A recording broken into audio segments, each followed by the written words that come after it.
Hey guys, I wanted to quickly record a video about the folder structure. This, you guys should already know it by now. However, I just want to make a video just to make sure you guys are on the same page. All right. So typically, before starting your website or anything, you want to make your folder. So what I like to do now, I'm on a Mac. You guys are on a PC. It's the same process.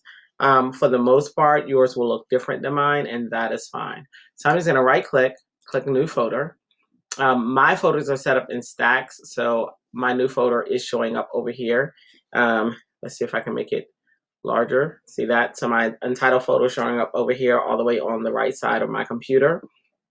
I'm going to name this one, and whenever I have a folder, now I just accidentally opened it, and that's fine.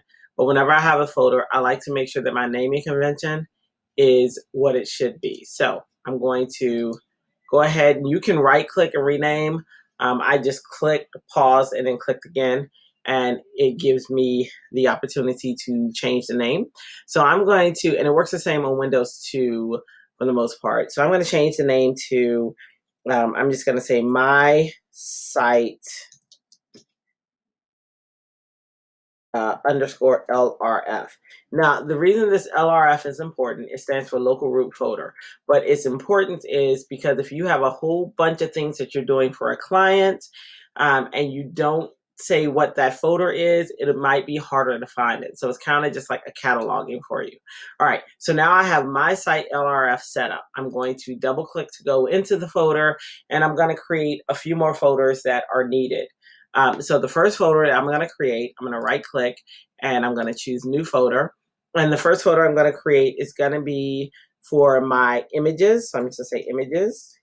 And remember, all folders that we create, especially for this class, we want to make sure that they're all lowercase or camel case or connected with a dash or connected with a hyphen. No, under any circumstances are we going to have any spaces. No spaces, because the browsers and the webs, they can't read it anyway. So what happens is it'll put like that 20%, it'll extend like we don't want any of that. We're talking clean code, we're professionals. We're going to make sure that we're naming our stuff correctly. So as you can see, I have mine all lowercase, images for images. That's how we're going to set up the structure. So the main structure is our site, whatever your site name is. So it's, underscore LRF, so that we know that that's the local root folder, and then images, all lowercase. All right. So the next thing that I will have in my website, so if I have images, if I have style sheets, I'm going to right click and make a new folder, and I'm just going to simply title the CSS. You can title your styles or what makes sense for you, but just make sure you have a folder for your style sheet. And this is going to be for any external style sheets that we create. Right.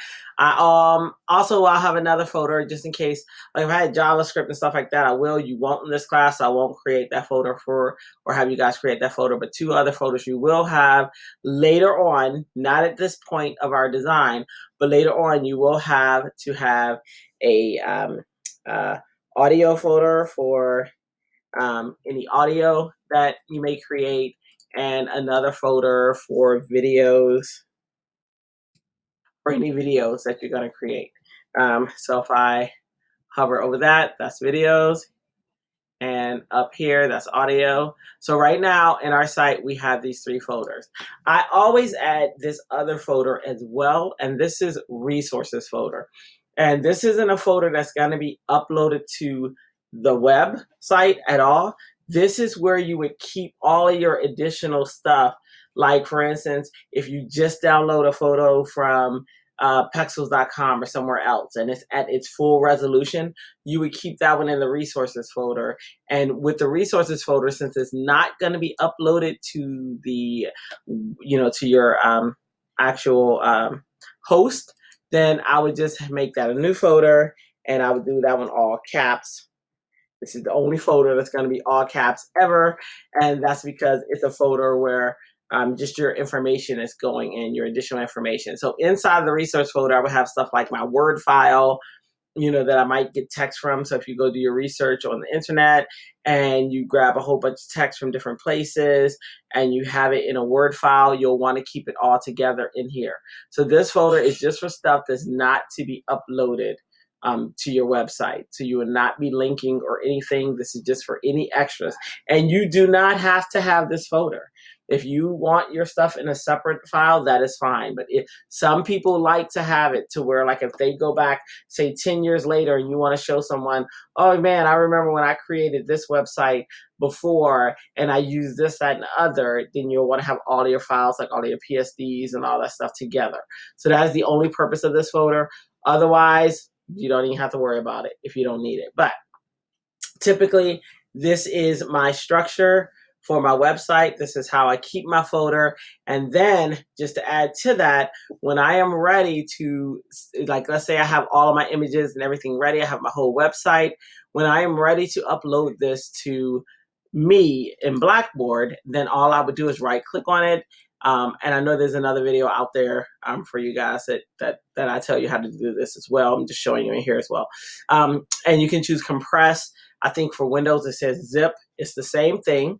You would click that, and as soon as you click it, it goes to work. It starts compressing it, and then what it's going to do is spit out a zipped file for you. And that zipped file,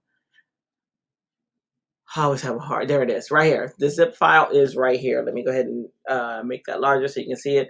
So that is a zip file, and that is what you will upload to Blackboard to give to me. So hopefully this video helps you and just adds a little more,